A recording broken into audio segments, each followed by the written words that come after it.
In 1993, 2 years before he died, Ben Rich made some very interesting statements at the University of California Department of Engineering. And two friends of mine, colleagues in UFO research, were present. And one of the things Ben Rich said was that he was asked about the UFO situation, and he said a lot of these projects are buried in very, very compartmentalized black budget things. Huge sums of money are involved, and it would take an act of God to get this out, to get the technology out, to benefit humanity. And he confirmed, he said, we now have the technology to go to the stars. That was in 1993. And he's made other comments confirming the existence of both extraterrestrial UFOs and what he sometimes referred to as UFO unfunded opportunities, which meant Earth-developed spacecraft, which the Americans have and have had for quite some time, just to confuse the whole UFO issue. You see, I envision a world where all of this technology is known about, it's all introduced into the commercial world. We all have free energy devices, and we can all come and go at our leisure. And I know it sounds like a dream, but that's possible. You're an idealist, Richard. You think so?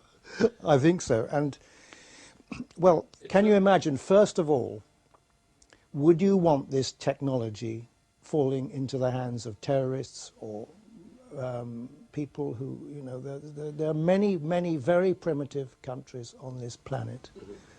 See, a lot of people would say that the answer to that question is that we need to grow spiritually with our technology. In other words, we need to be more civilized as we become more technologicalized. But Richard, that's an ideal. That's not the fact. I mean, we could have blown ourselves apart in the Cold War, couldn't we? But we didn't. We still could. Each side had the knowledge that the other had total destruction, so therefore yes. It didn't happen. I mean, a terrorist could get a bomb in a nuclear bomb in a suitcase and probably wipe out, you know, millions of people. Certainly, yes. That's still well, it still could. Don't count on it, and don't count on there not being a third world war. It's quite possible. Things go wrong.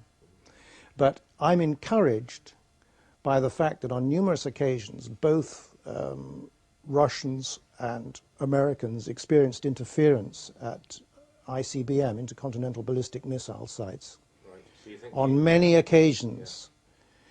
Yeah. And they have also shown the ability to launch those rockets if they chose, or to shut them down so that they couldn't be launched. So they are in charge.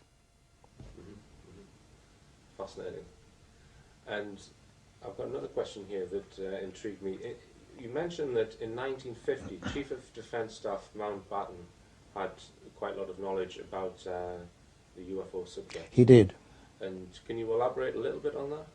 I mean, well, he knew somebody. Well, as I say, he later became he was interested, together with the Duke of Edinburgh, in the UFO subject from the very early days, from the time of the first flying saucer reports, as they were then called. And obviously, it sort of got his interest even more when, I think it was in 1954, one of his servants reported actually encountering a landed craft, or a craft which hovered very low in winter time, and a sort of platform lowered from it, and a being was seen, and they were and he was so frightened he fell off his bike, and Mountbatten immediately launched an investigation, went out there, saw where he'd been wheeling his bike, riding his bike, and had fallen off at that point and everything. So he believed him. Okay. And the question which cropped up in my mind was, does today's Chief of Defence Staff have the same knowledge that Mountbatten had? Well, Lord Hill Norton was former Chief of Defence Staff and head of the head of the NATO Military Committee. He certainly did not have a need to know, and I believe him. I found that incomprehensible, but he said maybe, if at a different time, if something big was going on, I would have had a need to know, but there wasn't, and he wasn't Chief of the Defence Staff for all that long. Okay, and if you look at the MOD's hierarchy in the armed forces. I mean, how far down do you have to go, or where are the...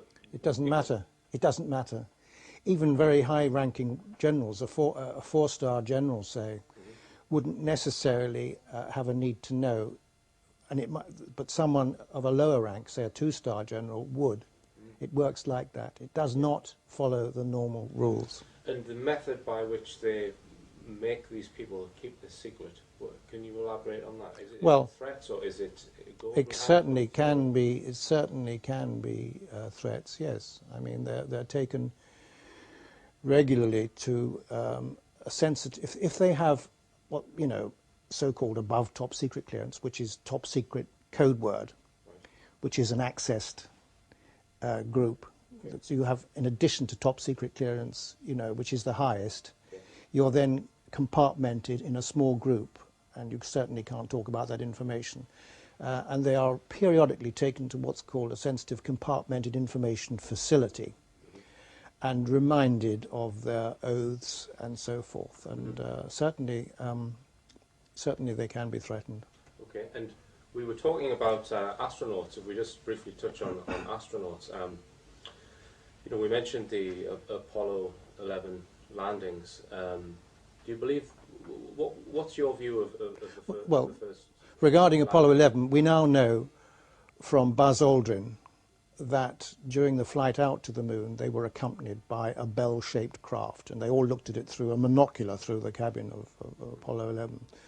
So that's been confirmed, and it was confirmed also by, I believe, Dr. David Baker, who was the Apollo 11 senior scientist on this program documentary, which was shown about 4 years ago, I think, Apollo 11, The Untold Story.